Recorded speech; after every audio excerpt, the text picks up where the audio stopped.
erst zuerst machen und danach irgendwie anfangen, Theorie zu machen. Also das ist schon absolut richtig. Also erst machen, dann kann man überlegen, wo liegen die Schläge überhaupt. Ne?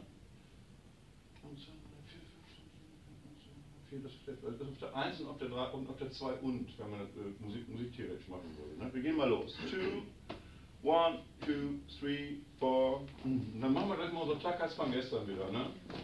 Geht mal ruhig, ich rede jetzt weiter, geht weiter, weil ich möchte, dass ihr die Sachen verinnerlicht, damit ihr da überhaupt nicht darüber nachdenkt, was ihr macht. Ja? Also einfach weitergehen, Beat fühlen. Ich habe gestern schon zu einigen Referentinnen und Referenten gesagt, wir müssen diese Übungen sowieso immer wieder machen. Wir müssen die in der Woche jetzt ständig machen, damit wir die wirklich verinnerlichen, die Geschichten. Weil wenn ihr dazu in der Lage seid, dann mit dem Gegengang darüber nachzudenken, vielleicht die 2 und 4 auch schon automatisch zu machen, dann könnt ihr euch auch auf die anderen Sachen konzentrieren, die neu dazukommen. Okay? So, jetzt gleich mal, wir machen mal Taka Taka erstmal sprechen. Wir sprechen nochmal Taka Taka Taka Bum, 2 Takte lang, im Bum am Ende.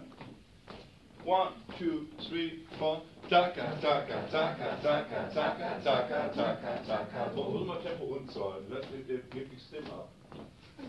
Taka Taka Taka Taka Taka Taka Taka Taka. Macht euch einfacher, wenn ihr lange noch bleibt. Taka, taka, taka, taka, taka, taka, taka, taka, bum. Wie wollen wir die Figur rausarbeiten jetzt gleich? Nochmal. Taka, taka, taka, taka, taka, taka, taka, taka, bum. So, was machen wir noch Folgendes? Und die Vorübung für euren Beat. Beat ist das, ne? Genau, Quatsch.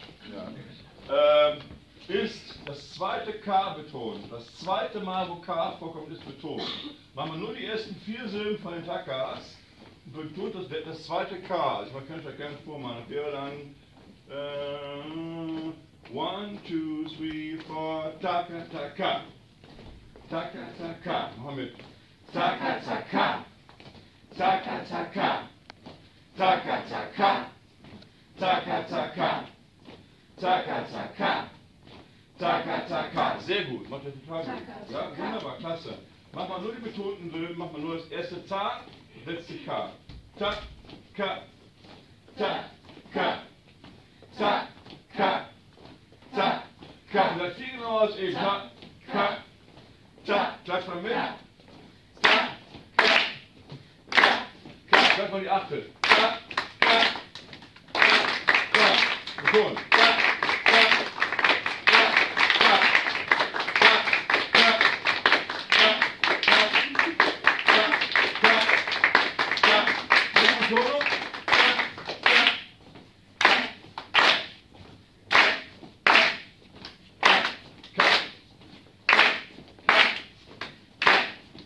Wunderbar.